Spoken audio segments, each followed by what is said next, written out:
How's it hanging, ladies and folks? My name is Chris RR Bauso, and this is my show. You're about to hear the 17th chapter of my ongoing sword and sorcery narrative. A story written, read, performed, and edited, all with your earholes in mind. But don't concern yourself with going back to catch up quite yet, because this episode, like every episode, but especially this episode, is the perfect jumping on point, because this is a mother-flippin' prequel to the whole series. And then, once you're hooked, there's a whole season and a Christmas special to binge while you wait for the next one to drop. But for now, all I need you to do is sit back, relax,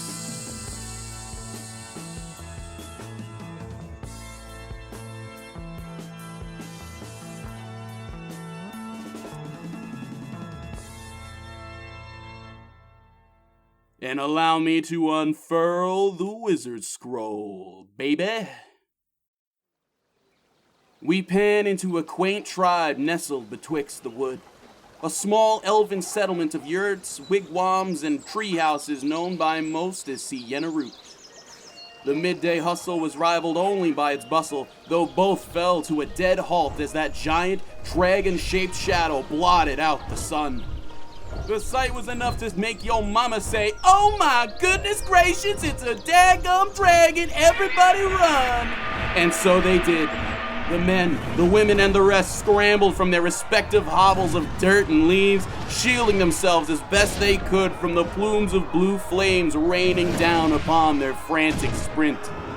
They dodged, ducked, dipped, dove, and dodged the colossal fireballs spewing forth from that shrieking blue beast's gaping maw, sped across town with a swiftness simply unheard of outside of the Tiger Woods, and hurriedly filed into the nearest cave in a calm and orderly manner.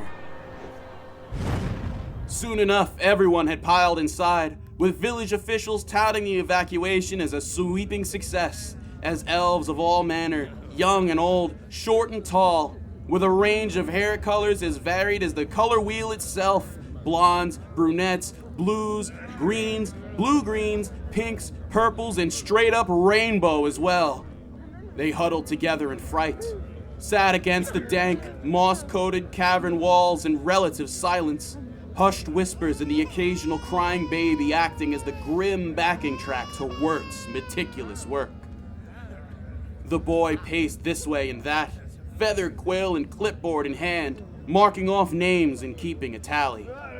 Waterloo Gurk Pergler, Ricky Ticky Tap, Antoine Treebird, and you are? I'm sorry, madam. How do you pronounce that? And, the correct spelling as well? You know what? I'll just put you down as Tina Turnstile. The boy fast walked away, skimming his charts thrice over, his pupils dilating wildly as he came to a dour realization. Elder Greenleaf, the head count has been tallied. The perturbed young lad fidgeted forward, giving his elder pause by means of the dire news he was about to deliver. And we're missing one. No, that simply cannot be. Conduct a recount immediately, expediently. And then that's the thing, sir. I've already recounted 7 times, each time coming up one short. And that one is your daughter. Goblin Jesus, no! Yes, Goblin Jesus, yes. That is right, you bunch of root-chewing chumps. It is I, the revered and feared Mr. Steal Your Girl. And once again, I have stolen someone's girl. Come out here and fight me before I eat this lich all and then burn this whole freaking forest to the ground. Yes. Ah, fuck nah. The miscellaneous crowd of elves just yonder all parted, as Jolene slunk from the background and into view. Her chestnut-shaped, almond-toned visage, those emerald green eyes burning with the fires of determination, Her slender shoulders, toned limbs, and silky, silvery rainbow hair all draped over by a hooded cloak of leaves. Though every eye in the chamber remained locked upon the 15-foot-long elk leather scabbard strapped to her hip, as it protruded backwards and dragged along the ground, drawing a dick in the dirt behind her as she darted out to the fray. I'm about to carve that scaly son of a lich asunder like elks giving turkey at Meemaw's house. The creature crashed to the ground in a cool superhero landing pose, kicking up dust as the resulting sonic boom rattled the nearby foliage. And lo, by the time visibility had returned to the scene, Jolene had arrived. Presently she stood where there had only been some dirt and rocks mere moments before. Stood and faced the Titaness opponent before her. The 20-foot-tall, blue bipedal dragon with an indigo underbelly, with purple spines running down his back, tapering down his tail, with a wingspan of only 6 feet and little T-Rex arms, with a jawline twice as wide as the rest of his head and an underbite like you wouldn't believe. With a trio of horns jutting up from the top of his skull, a protruding forehead that kinda sorta resembled angry eyebrows, and that gigantic pair of scowling, deep purple eyes, obscured only slightly by his short, gator-like snout. In a motion so quick that it could only be truly appreciated after viewing the slow-mo replay 5 times back-to-back, Jolene reached for the hilt of her blade and pulled it free, revealing that 15-foot-long sword of gleaming, whetted silver, the one which sparkled and shone in the sunlight. And let me tell you, the dragon, the 20-foot-tall bipedal dragon, audibly gulped at the sight of Big Pointy, the divine silver edge which presently grazed the big blue monster's big blue gizzard. With a grin consisting of over 420 teeth, the dragon gazed down at the fair maiden clutched in his 3-fingered hand's cast iron grip, upon her ivory-skinned, blonde, and well-endowed personage, before shoving her into his mouth like a chicken tendy, swallowing her whole before looking back over to Jolene like, The freaking frack you gonna do about that? And then,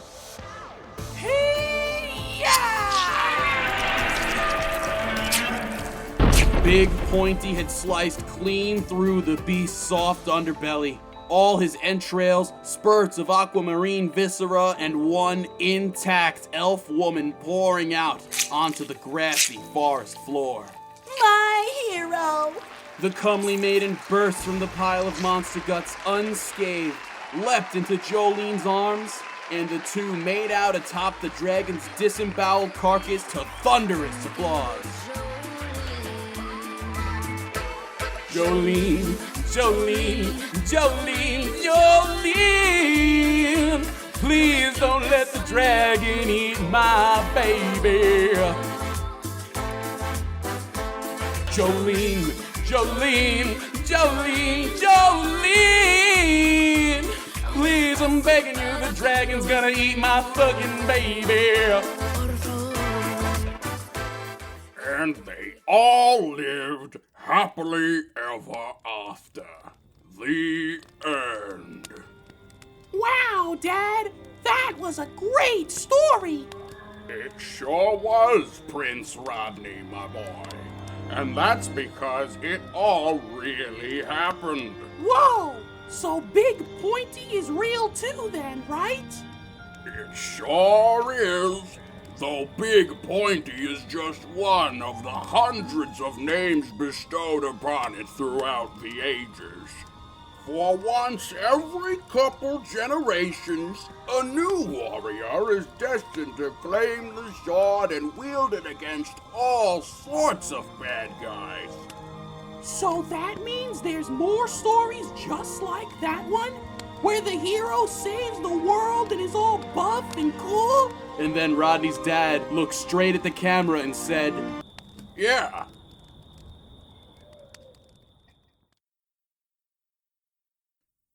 The king was dead.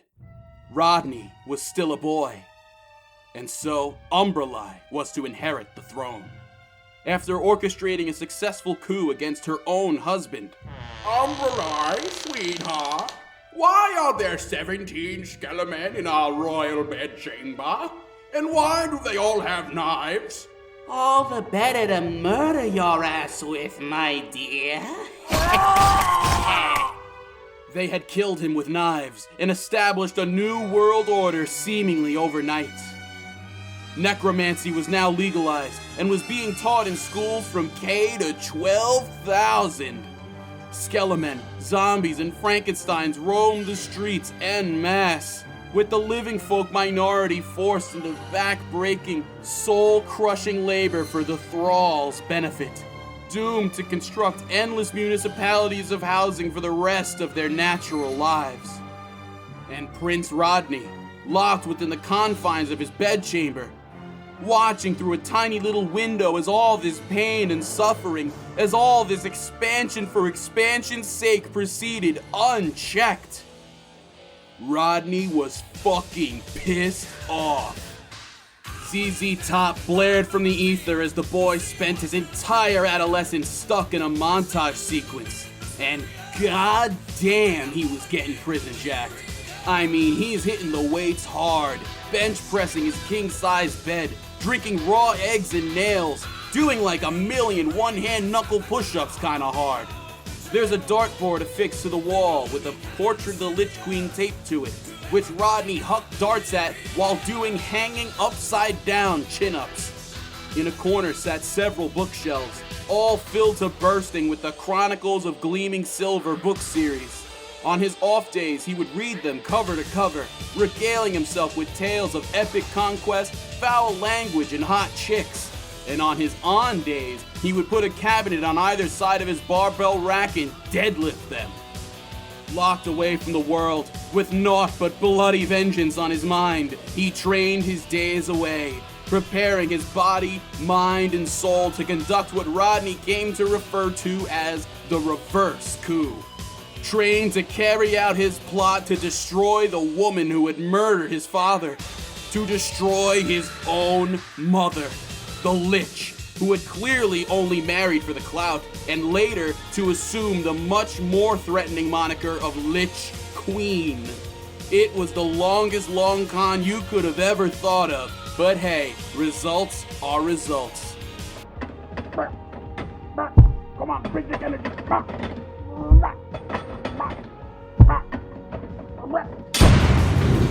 And lo, the 20-year-long montage was over, as young Rah'd'ny blasted through his bedroom wall and darted out of frame.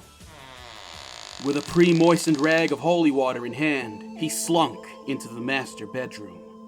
The chamber was carpeted from wall to wall with pink shag, and the skull and coffin patterns draped across the drapes were a very fitting touch as well. Moonlight permeated through the arched windows above, allowing Rah'dny to just hardly spot his unconscious quarry as he tiptoed ever closer to her. The Lich Queen lay flat on her back, arms crossed over her chest vampire style, square in the center of her coffin-shaped mattress.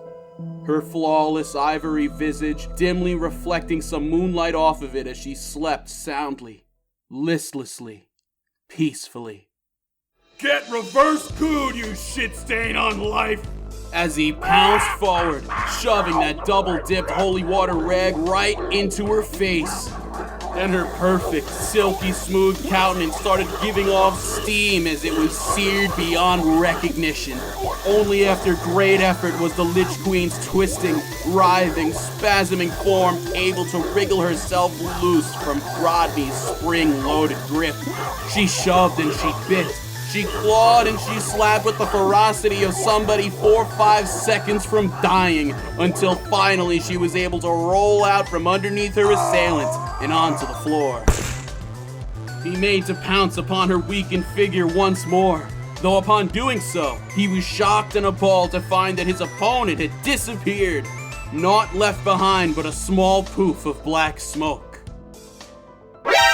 Bruh, I know you did not just do what I think you done did all up in here. I'm gonna need some backup in this Lich, boys. Now go back to your room like a good boy before the 86 of us bludgeon your ass back to the Bone Age. Balderdash! The Lich is no more! How are you all still alive? Huh. Touché. And so they all clattered lifelessly to the floor, for whatever dark, twisted magics were once at play now had been snuffed out entirely.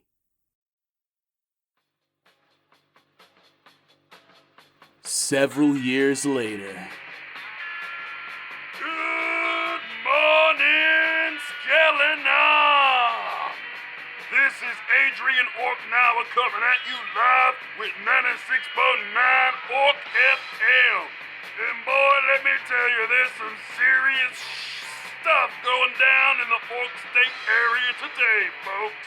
Looks like it's cloudy with a chance of all-out, balls-out warfare as the Skelemen continue their assault on Flyman Bog. And I might not be allowed to swear on the radio, but holy forking shit, there's like 1 million Skelemen out there, and they are pissed. Where will they strike next? When will this rampage come to an end? Who could possibly put a stop to the thrall now? Why am I asking you all these questions? This has been Adrian Orknower in the morning.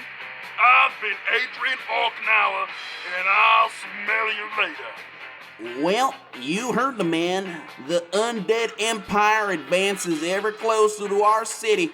As we speak, the thrall of bone and steel tear through Flyman Bog. We must deploy the troops ASAP. No. Well, then what do you propose we do? Just sit and surrender? Yes. Your Highness, have you gone mental? General Squires, you should know better than anybody that whatever forces we send her way will only become more corpses for the thrall. It's a lose-lose-lose situation. No matter what we do, we're boned 69 waves from Sunday. Literally. And I know that you know there's only one way to stop that bone horde now. And it ain't by letting our men die and get turned into skelemen on the front. Surely you don't mean... Oh, I mean, while you stay here and keep her and her dastardly minions occupied, I shall retrieve the Blade of Legend, aka the Dime a Dozen, aka Big Pointy, and then I shall impale that lich upon it.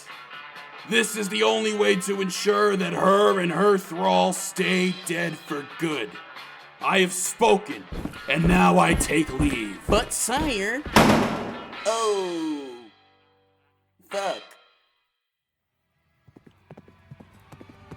Knights of Cydonia began to play as King Rah'd'ny quested far and wide. Traveled across the realm of Yergzlin on the back of his noble steed, that gleaming, plate-covered stallion, with naught but bloody vengeance on his mind. He rode along the Orklantic coastline with the wind at his back. He cut a wide berth around Flyman Bog, charged straight across the Sachet Plains. And finally, he ventured forth to the frosted north, through those northernmost provinces of ice and snow, and straight toward his destiny. That tall snow-capped spire known to most as Mount Shitzicle, the highest summit in all the land, it loomed in the horizon, with its iconic frosted peak poking clean through the raging storm clouds above.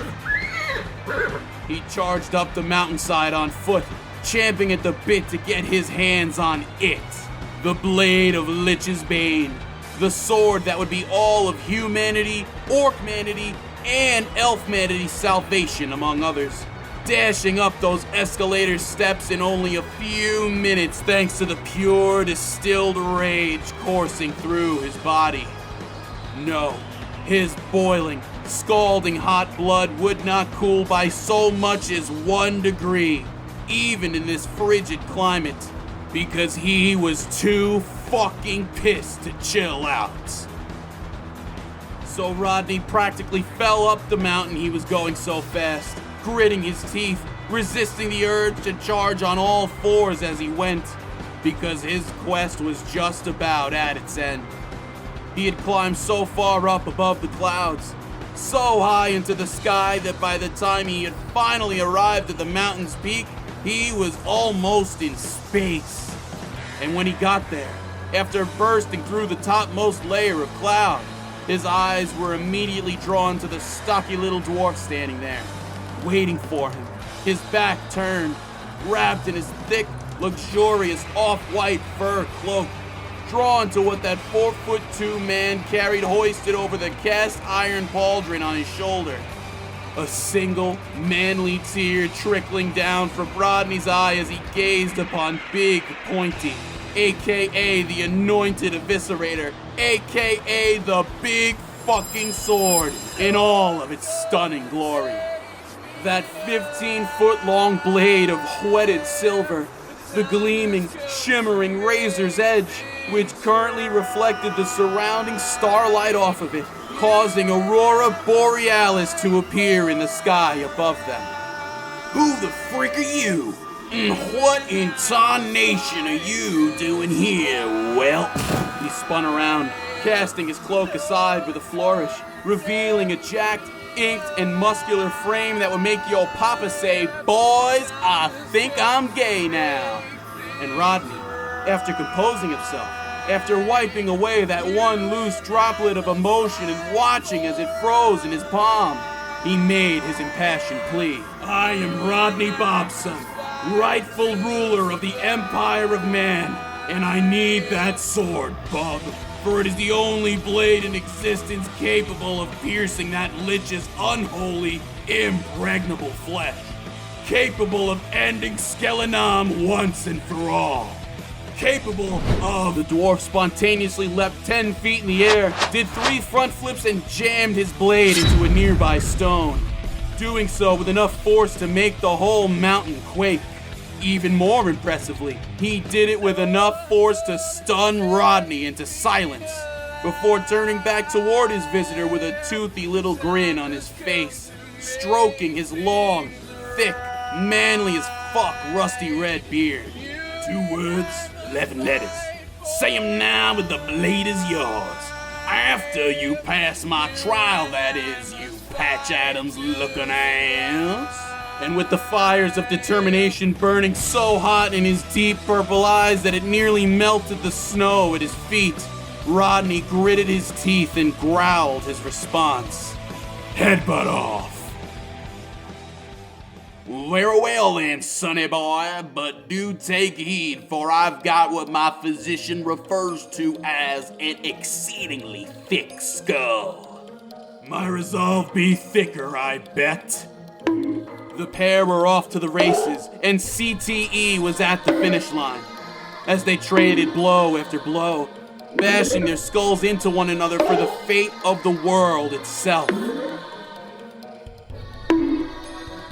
Rah'dny cringed at the dwarf's 12th blow as his vision went blurry and he staggered for but a moment. "No, I will not lose," he righted himself, planting both feet firmly upon the ground before charging forward, forehead first. CTE be damned. He would be the next wielder of the blade and end Skelenam with its divine intervention. So he charged, leapt, and did 4 front flips before colliding headfirst into his opponent's nuts. "Oh, my balls, oh! I do believe I've earned my prize. Yoink!